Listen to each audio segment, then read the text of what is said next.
Hello, Conrad and Lucy and Caleb. Papa's back, and I promised you a great new Fantastic Four story, and I'm going to deliver. This is the story that introduced the Black Panther to the world, and so let's read all about it.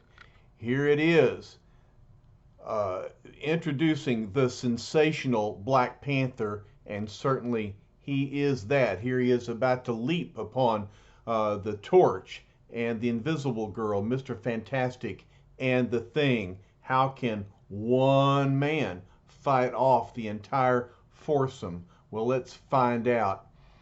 Here's just a cover picture. It says the fabulous FF are trapped in the incredible realm of the Black Panther. All right, so let's get started. First, we see three of the Fantastic Four flying around above New York in a flashy new space vehicle. When you or I go for a spin, Pussycat, we hop into the old hot rod and take off. But you wouldn't expect the FF to be as conventional as that now, would you? Well, certainly not.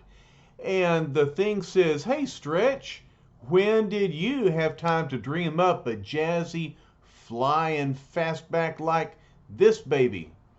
I didn't, Ben, answers Reed. It was an unexpected gift sent to me by an African chieftain called the Black Panther.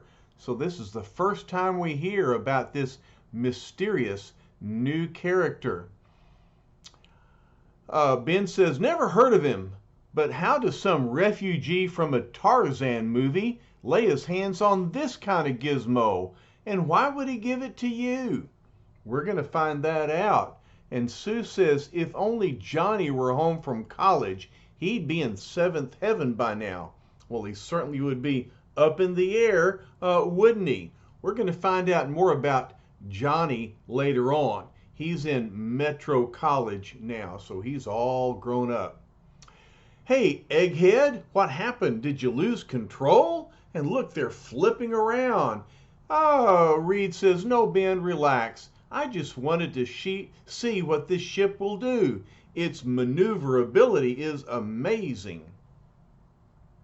It seems to be powered by some sort of magnetic waves, and these push-button controls make handling it as easy as dialing a phone. Do you know what dialing a phone means? We don't dial anymore, do we? We're even more advanced than that. We just tap the numbers. Anyway, Reed says, I wonder how the Black Panther, whoever he is, got possession of such a ship. Ben, says Sue, is anything wrong? You've been so quiet, and you don't look so well. With a face like mine, how can you tell? Benjamin J. Grimm, I'm surprised at you. You, an ex-Air Force pilot, and the strongest man I know. I think you're getting airsick. If wishing you could lay down and die is a symptom, you're right, Susie. And so, poor Ben, he's gotten airsick from Reed's flying around like that. I think Ben's putting you on, honey, says Reed, but I'll head back for the Baxter building now anyway. The Black Panther's emissary is waiting for us on the landing roof. I'm anxious to have him tell me more about our mysterious benefactor. Thus, a few seconds later, the ambassador says, the Skycraft is yours to keep, Mr. Richards, if you accept my chieftain's offer. He wishes the famous Fantastic Four to be his guests in the kingdom of Wakanda. There he shall arrange the greatest hunt of all time in honor of your visit. And Reed said, well, we could use a vacation. Ben, says Sue, did you hear that? We're going to... Oh dear, you weren't fooling. You really were airsick. You're telling me. Oh. Very well. As soon as my wife gives the thing some Dramamine for his air sickness, we'll be delighted to accept your offer. Excellent, sir. I shall communicate these glad tidings to the Black Panther at once. And so while Reed watches, he thinks he took a metal device from inside his toga, but it's so small. Can he actually transmit a message halfway round the globe with that? Well, of course, we transmit messages now with our little iPhones. This was written a long time ago. Things have changed a lot since then. You seem surprised, sir. Actually, this apparatus operates by CCW, cosmic channel waves, which can blanket all of Earth. By now, by your leave, at the mere press of a button, I shall contact my chieftain in Wakanda. Instantaneously, a powerful sound beam reaches a pre-designated area deep in the heart of equatorial Africa, an area wherein lies buried a mystery known only to those who know of the Wakandas and who speak the name of the Black Panther in hushed, fearful whispers. Black Panther. And now, as the Fantastic Four prepare for their momentous journey, let us do what few Western men have ever done. Let us gaze upon the enthroned figure of him who rules the Wakandas. And there he is. Mighty chieftain, says one of his servants, the signal has been received. Your offer is accepted. The Fantastic Four will come to Wakanda. As I knew they would, answers the chieftain. It is good. Now let the preparations begin. This shall be the greatest hunt of all. Raise the totem. Let the ritual begin. The time has come for the Black Panther to stalk once more. And look, the Wakandas all have great weapons. Then, at a single gesture from the proud chieftain of the Wakandas, a strange carved figure swiftly rises from its resting place within a hidden underground silo. Ho, says the chieftain, your brother greets you this day. The hunt is about to begin. So the chieftain salutes this great totem of a Black Panther. Deftly pushing a series of delicate control buttons at the base of the gigantic feline figure, the powerfully built monarch exposes a bank of electronic computers with which he controls the myriad wonders of his mysterious jungle empire. All devices are fully operational, and so I remove my stalking costume from its carefully concealed compartment. And now let the Fantastic Four come. The Black Panther shall greet them as they have never been greeted before. So look, the mighty Wakanda chieftain dons the costume of the Black Panther, all dressed in black, with a cape flying behind. While in a quiet room in Northfield Dormitory on the campus of Metro College, we find Johnny Storm and his roommate, Wyatt Wingfoot, who is a very strong and agile athlete of Native American origin. Johnny thinks, I wonder if I passed today's exam. I sure don't want Reed, Sue, and Ben to be ashamed of me. Then he thinks nothing bothers old Wyatt. I'm surprised he even managed to stay awake during the test. I can't wait till morning to head back home for vacation. So it's nearly time for the school break. And so he's going to go on vacation. Well, he's going to go on vacation sooner than he thinks. He's thinking it's harder than I thought it would be to concentrate on my courses when I can't get Crystal out of my mind. Is Crystal still in your mind? Do you remember Crystal, the lovely Inhuman, who's trapped inside the bubble back on the other side of the world? But I've got to keep trying to concentrate until Reed can find some way to break the barrier that holds her prisoner. There's nothing I can do. Nothing but hope and dream and pray. I've got to snap out of it, and I will, if only the evenings weren't so long. But look, here comes some adventure. I see the thing on his way.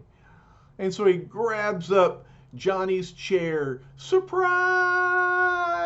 Johnny says, "Hey, holy Hannah, what's going on?" And so he's surprised when the thing lifts up his chair, but he's going to be glad to see him. "Hiya, Joe College," says Ben. "What's the good word, little itty-bitty buddy?" "Oh, itty-bitty buddy, you blue-eyed burned brain." Ben says, "I knowed you'd be as good-natured as ever, Junior. Leggo before I give you a hot foot between where your ears ought to be." So they're bantering back and forth, but it's all in good fun. Look, it looks like Ben is holding the chair by one leg and spinning Johnny around. "What kind of crummy college is this? You don't look any more educated to me." But here comes Sue, his sister. She hugs him and says, "Oh, Johnny, Johnny, it's so good to see my little kid brother again." "Same here, sis, but you don't have to break my ribs to prove it." She's hugging him mighty hard. And then Johnny says, "Give me 5, new brother-in-law, but tell me, how'd y'all get here so fast?" "It was a breeze, Johnny," says Reed. "We flew in by lightning-fast magnetic waves." "Gosh, Reed, you've turned into a great kidder while I was gone, huh?" "I'm not kidding, lad." And so Reed is about to introduce Johnny to their new flying vehicle. "It's a new ship, operates on a brand new principle. It was the gift of an African chieftain." "Now I know you're conning me," says Johnny. "How does an African chieftain latch onto a plane that flies by magnetic waves?" "That, little partner, is just what we're going to find out. We're leaving for Wakanda right away, and you're going with us." "Oh, boy." "Like, wow, brother-in-law, that's the gearest. But look, can I bring my buddy Wyatt Wingfoot? He'll flip." "Sure, Johnny."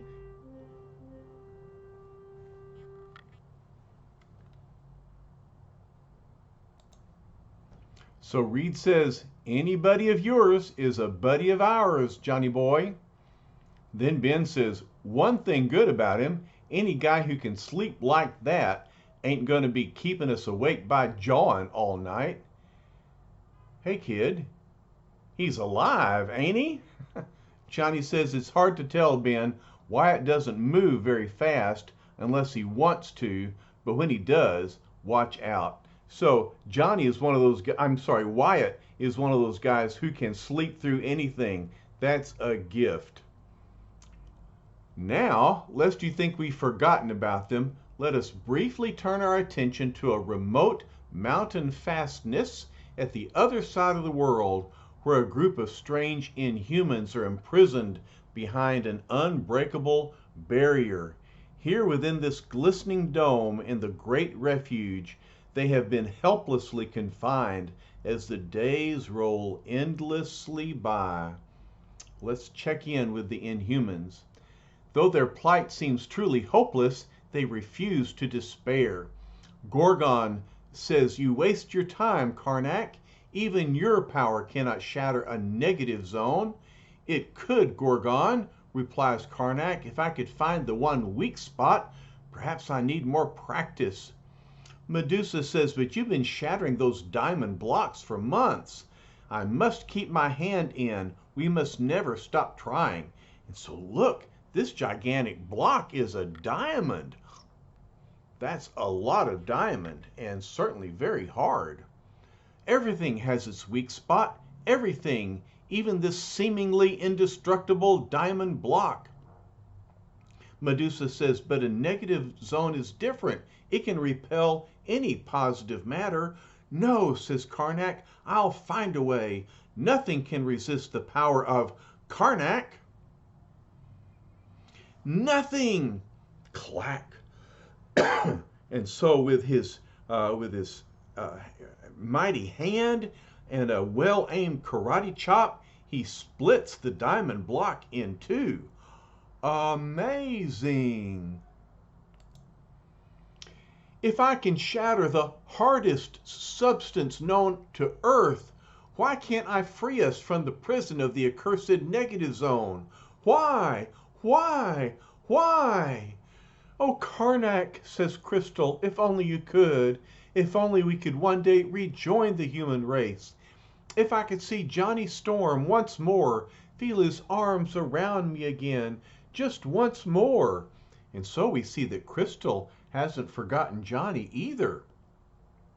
But her sister Medusa says, I've told you, Crystal, you must forget him. You mustn't torture yourself so. Stand back, says Karnak. I'll try again. Arg! And so he tries to break through the negative zone, but it just doesn't work. It repels all positive matter. No more, Karnak, says Crystal. No more. You'll break your hand. There must be another way. Then, from a securely locked cell high above, the mad, cackling laughter of Maximus, the power-crazed brother of Black Bolt, taunts the desperate little band whom we know as the Inhumans. You'll never be free. Never, never, never. I am the rightful king, not Black Bolt, and my subjects must remain with me forever. Maximus, the insane brother of Black Bolt, wants to be the king of the Inhumans, but he's been dethroned by his powerful and noble brother.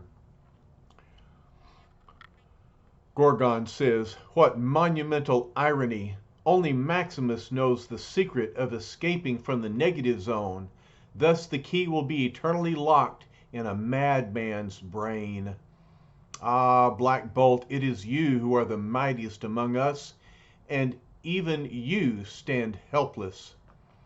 'Tis almost good that you have lost the power of speech, for of what use are words to us now? Medusa says, we must never abandon hope. I know the man I love will not fail us, and someday, somehow, Black Bolt will find the way to free us all. But for me it may be too late, weeps Crystal. What if Johnny Storm has found another? But Karnak assures her, I'll never stop trying. Never, never. And so we turn our attention away from the negative zone, the hidden refuge of the Inhumans, and we go out to Wakanda. That frantic one is all we'll see of the Inhumans during this story. We just wanted to whet your appetite a bit.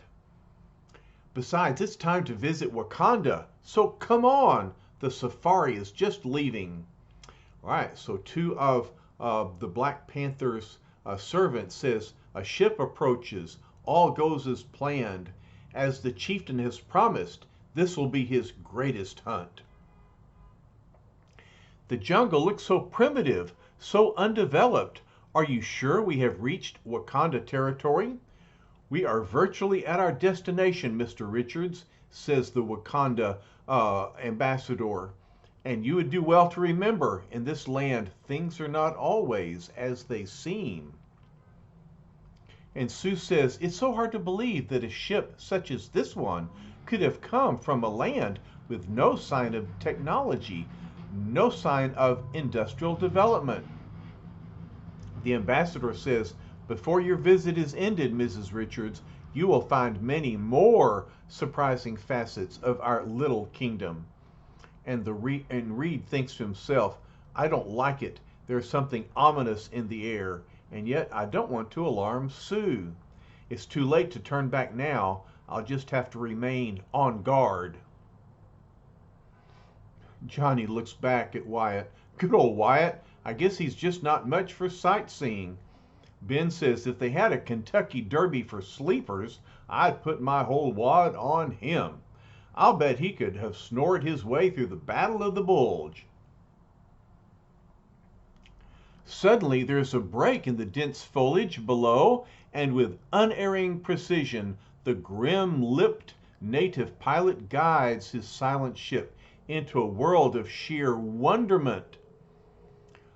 It's a strange new land, hidden from above by a concealing cover of giant trees. It's truly a jungle, but like nothing ever spawned by nature, it's a man-made jungle. So there's the ship flying in under the vegetation to see the machines, the mechanical wonders that are there. Indeed, you are correct, says the ambassador. The entire topography and flora are electronically controlled mechanical apparatus. The very branches about us are composed of delicately constructed wires, while the flowers which around here are highly complex buttons and dials. Even the boulders can be heard to hum with the steady pulse of computer dynamos. Then, no sooner does the amazing ship come to a vibrationless halt. Our guide, says Reed, he's gone. He vanished behind a network of tubes and coils. Stay together, says Reed, all of you. Whoever created this electronic nightmare has kept it a secret for some deadly reason.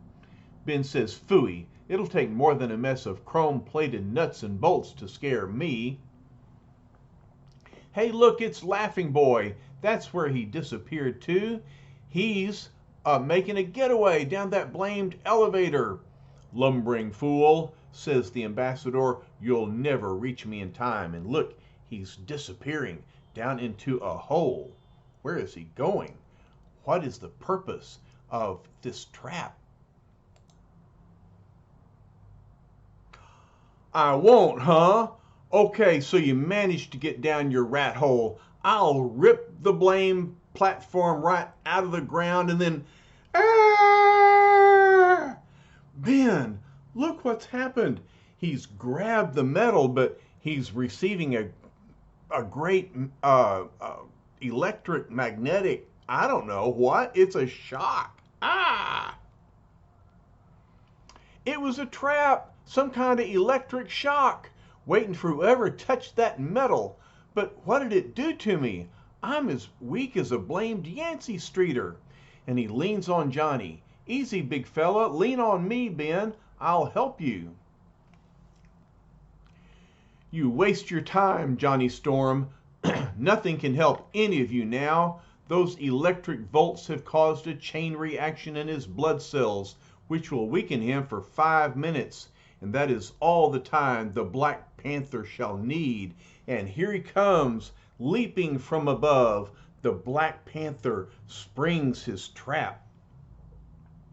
'Twas I who invited you for the hunt, but I neglected to tell you one thing. It is you who shall be hunted. And he lands and spreads apart his legs and kicks the thing and Johnny out of the way. Mister, says Mr. Fantastic, if this is your idea of a joke, you may have noticed we're not laughing. And so Mr. Fantastic shoots his elastic arm to strike him, but he realizes he ducked under my blow with the ease of the beast for which he's named. Here comes Wyatt Wingfoot, but Reed says, Wingfoot, stay back. This isn't your fight. I wouldn't bet on that, Mr. Richards. And here he comes with his fists. Hold it, Wyatt, says the Torch. When Mr. Fantastic barks an order, that's it, pal. Anyway, this kind of thing is more in the line of the Human Torch. Flame on! And so finally the torch flames on and he goes into action. Your fiery attack does not impress the Black Panther. Let us see whether your blazing power can match my feline agility. Wow, thinks Johnny. He's not kidding. He's as nimble as a two-legged cat, and so he dodges out of the way, but the torch continues to fly toward him. Ha! You reacted just as I knew you would, plunging headlong into the fireproof trap I've so carefully prepared. And look, the torch flies into this trap. It's about to shut the gate, and he's going to be trapped inside this glass cage. Uh-oh, Johnny Boy says to himself, what have you blundered into this time? An asbestos door automatically locked behind me. I can't get out. Vacuum blast putting out my flame, weakening me. No defense against them. Oh! And so, man, the torch is put out. Two mighty members of the famed Fantastic Four defeated in as many minutes by the Black Panther. Now to lower your trap into the ground while I complete my newest and greatest hunt. Ah, my prey learns quickly. They have elected to stop and plan before plunging witlessly into another foolhardy attack. That is good. A victory too easily won is too soon forgotten. And separated from their astounding antagonist by a vast, mind-staggering complex of unfathomable electronic marvels, we find the Thing. He said I'd be weak for 5 minutes, but it's only been a couple of minutes, and I feel like my old beautiful self again. Even the Black Panther didn't realize how truly strong you are, Ben, says Reed, but don't launch any new attacks, old friend, until I give the word. What about Johnny? Asks his sister Sue. What happened to him? And Wyatt Wingfoot, with the tracking skill of a Native American, puts his ear to the ground. Beneath our feet, the hum of powerful generators giving off limitless energy. Ben, says Reed, what are you doing? Relax, Stretcho. I'm just testing my ever-loving strength. Don't do it, Mr. Grimm, says Wyatt. Put that iron device down. Put it down. You gotta be kidding. The only guy who gives me orders is a guy who can lick me, and there ain't no such animal. Look, sir, I'm not presuming to give orders to anyone, says Wyatt, but it's patently obvious that a superior intellect built this electronic jungle, and everything you touch might be a fatal booby trap. Use your head, Ben, says Reed. Wingfoot is dead right. Our first job is to learn more about what we're up against. And I'm the one to do that for you, sir, says Wyatt. The blood of my ancestors, the greatest scouts of all time, flows strong in my veins. No wonder Johnny took a shine to that Joe. The kid's got what it takes, says Ben. Reed says, we'll stay together here till you return, son. Sue, darling, says Reed, don't worry about Johnny yet. The Panther is just toying with us now, taunting us. If only we could learn his motive. Sue says, the odds seem so helpless. We're on his home ground, in a fight where he makes the rules, where he has planned everything beforehand. Sheesh, says Ben. You want to borrow my crying towel? Hey, listen. What's that? He hears something. Drums, loud and clear. It must be mood music to be clobbered by. Look sharp. It's an attack symbol of some sort. Thanks for telling us, says Ben. We thought it was Lawrence Welk. Boom, boom, boom, boom, boom, boom, boom, boom, boom, boom, boom, boom, boom, boom. All right, they're banging their drums. Take your positions. Ready your polarity guns. Release safety. Aim. Click, click, click. And so the Wakandas are aiming through the portholes. Fire! What's this, a gag? Do they expect to polish us off by shooting flashlight beams at us? They're not light beams, Ben. Feel that vibration? We've been hit by magnetic antipolarity beams. What does that mean? What are they? Whoop! They make objects repel each other. We can't stay together till they wear off. And so this is the way that Black Panther separates the Fantastic Four into three different places. The Panther wants to separate us, to attack us individually. Turn invisible when you land, Sue. Thing says it's getting so that you can't poke your snoot out of the house without running into some new reject from Mad Scientists Incorporated. I'm slowing down, thinks Sue. The polarity gets weaker the further I go from the others. As soon as I touch the ground, I'll turn invisible, as Reed said. A laudable effort, Mrs. Richards, but you cannot hope to evade the Black Panther so easily. It's him. He knows I'm here. Even though Sue is invisible, she thinks I must be prepared for anything. It's not for nothing I'm called the Black Panther, for my senses are as sharp as a jungle cat's. And Sue thinks I can't trust invisibility alone. I must run. And so as she runs, her opponent says, though a panther might not see you, do you think he'd fail to hear your soft footfalls? He's right, thinks Sue. My only chance is to stand stock still. Let's try that. Let's be still.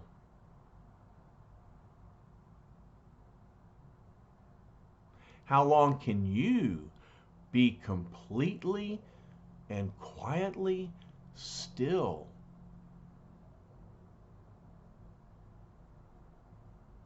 It's harder than you think, isn't it? I outsmarted him by standing near this pulsating generator. The sound of my own frantic breathing is drowned out. But why is he stopping? Her trick isn't working.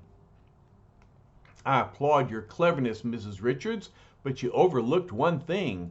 Even when a panther cannot hear his victim, he can always detect the scent. So she realizes he's turning around. He's found me.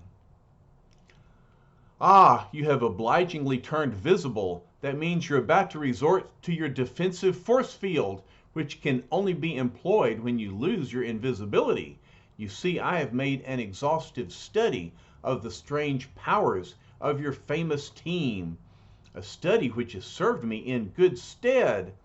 And Sue realizes he was too fast. He leaped inside my force field before I could seal it. And so now she's thrown up her force field, but it's too late. He's inside with her. You're fortunate in one respect, young lady. Unlike the claws of my namesake, mine have the power to emit a harmless sleep gas. And so he aims his fingers at Sue. A sleep gas comes out, and oh, Sue falls asleep. By the time you awaken, the hunt will be over, and the Black Panther shall have won his greatest victory. By now, the blundering thing should have stumbled into the second trap I've prepared for him. And then, look, here comes the panther, and he oversees the thing. The panther thinks, there he is, refreshing himself by washing his face at what seems to be a fountain of crystal clear water. Then he says, I trust you've enjoyed splashing a dangerous amount of devitalizing fluid upon yourself. Glurgle, glurgle. What? What have I done? The liquid is but one of many traps I prepared to sap your strength. Sap it just enough so that we two can battle hand to hand. For in any equal match, the Black Panther is certain to win. Say, you and Richard didn't go to the same prep school or something, did you? It is most unlikely, answers the panther. Why? You both got the same cornball habit. You can talk a guy to death while you're fighting him. Perhaps I can do far more than talk, as you shall see.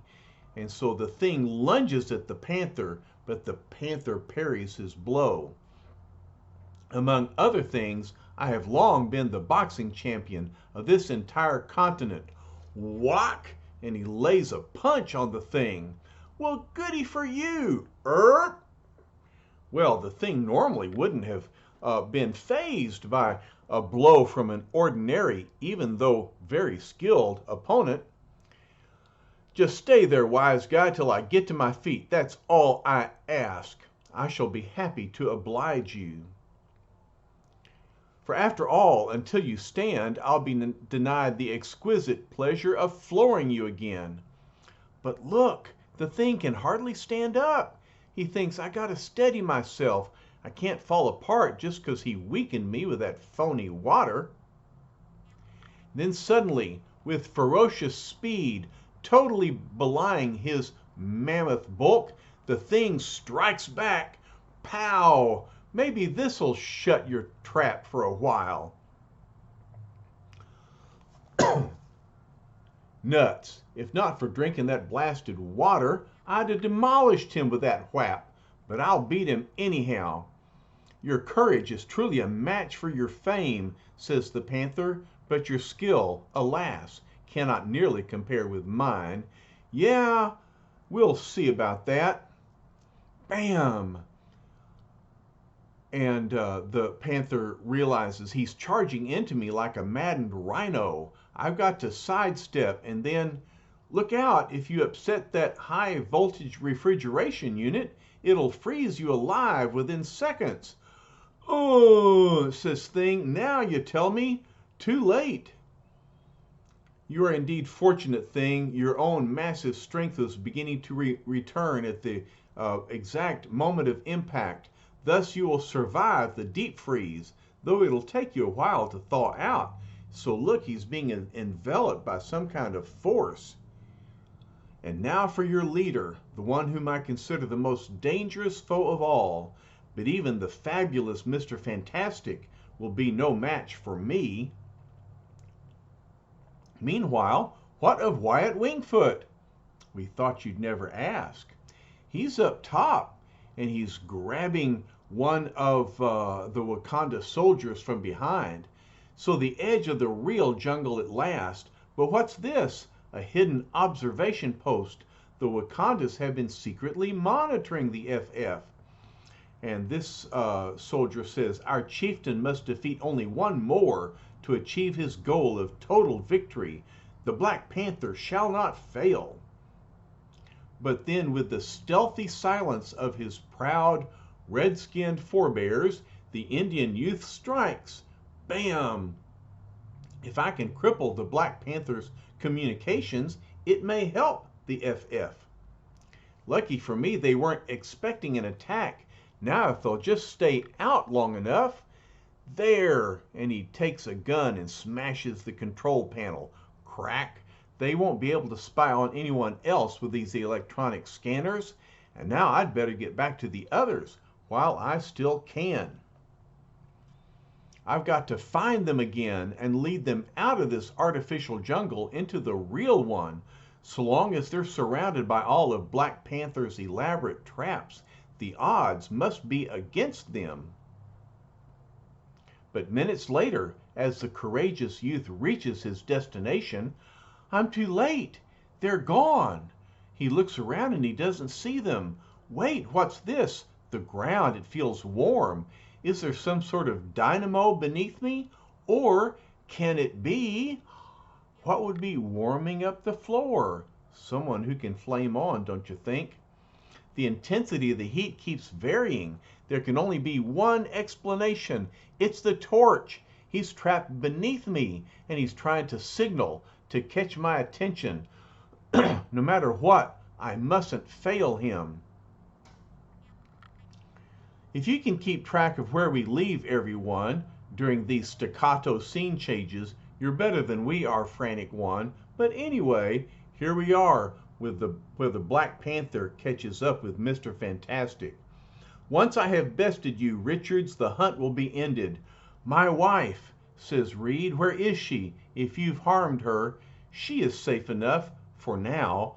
I do not consider females to be fair game.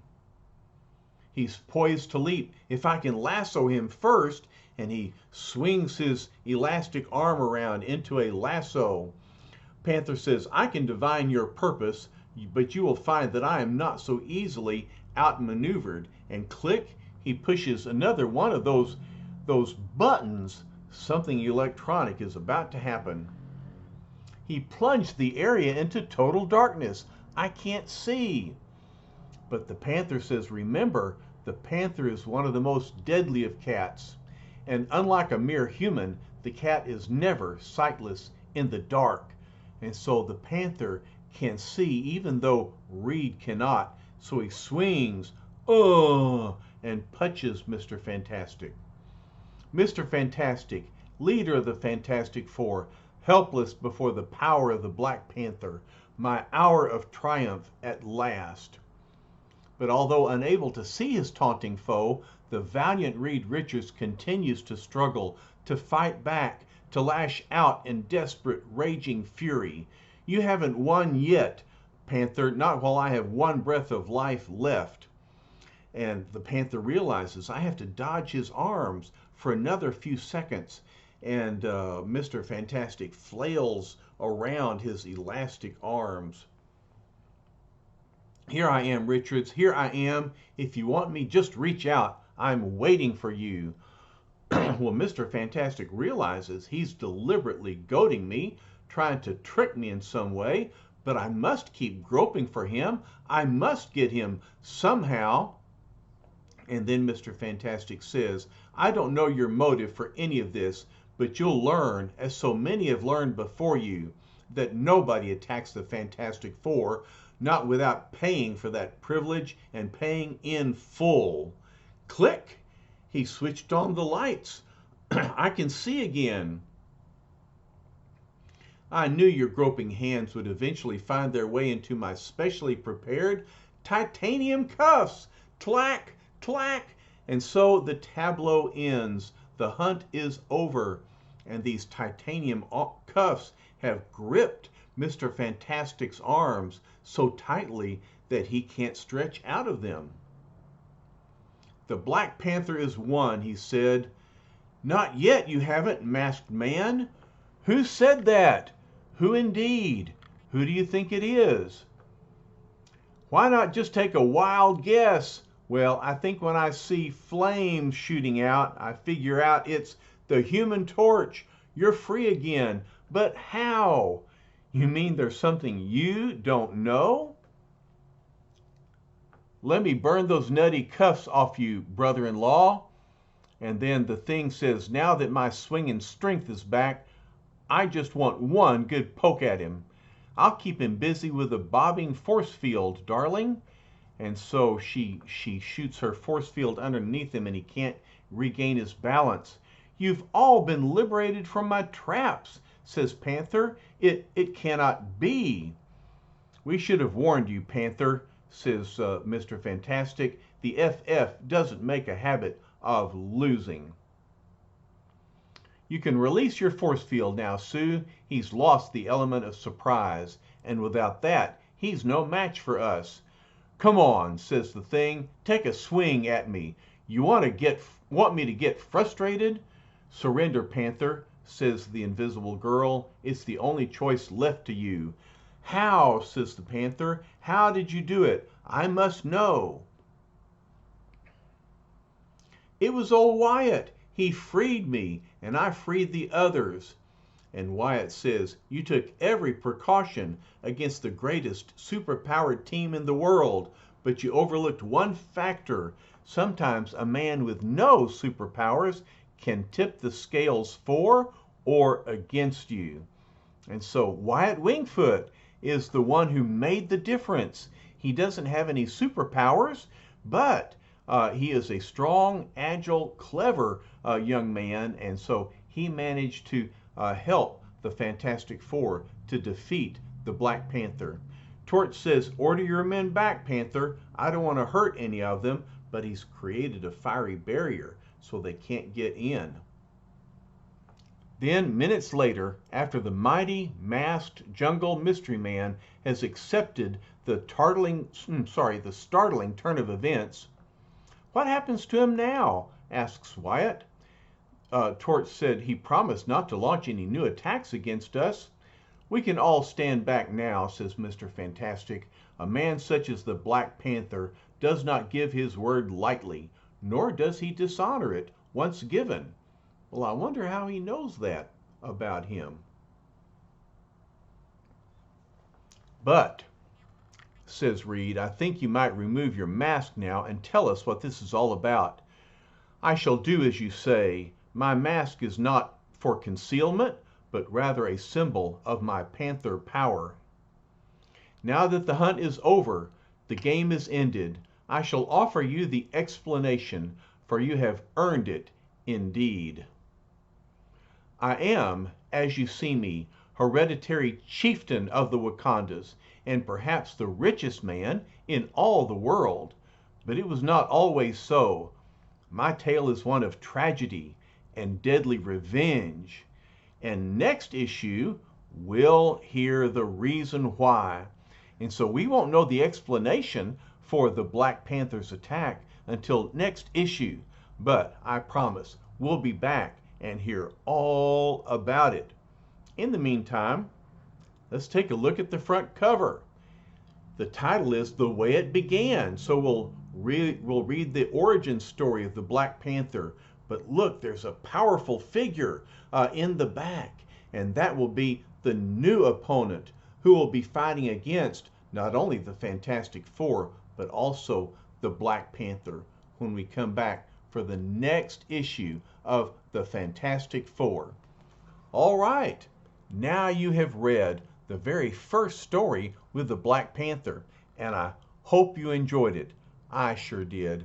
All right, love you guys. We'll talk to you later. Bye-bye.